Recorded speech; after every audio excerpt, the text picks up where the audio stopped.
In Sri Lanka, 18 Siji volunteers arrived at Anona's home with cleaning tools. One volunteer sat down and gently massaged her.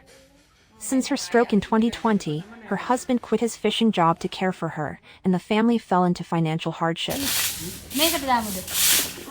To make it easier for Anona to get in and out of the house in her wheelchair, volunteers cleared leaves from the yard, gathered sand, and built a small ramp at the entrance. ගොඩ 100ක් වගේ හරිය සන්තෝෂයි මට.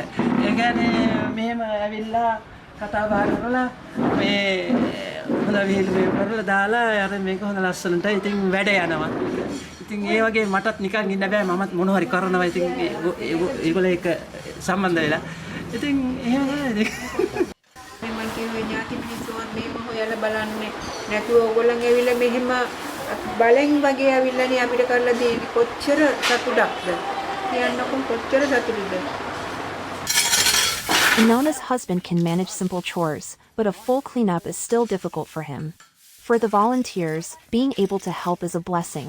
මේ අපේ මේ සහෝදරියගේ නිවස. ඉතින් අපි සියලු දෙනාම ස්වේච්ඡා සමාජිකයන් සියලු දෙනාම ඇවිල්ලා ඒ අයත් එක්ක අපි සුහදව කතා බහ කරලා අයයට අවශ්‍ය වන පරිදි අයගේ නිවස ලස්සනට පිරිසුදු කරා. අයට අවශ්‍ය විදියට තමයි අපි ඔක්කොම වැඩ ටික කරේ.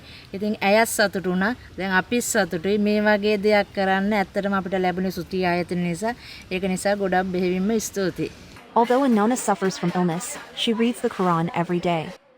With her heart grounded in faith, she is not overwhelmed by suffering. ITV reports.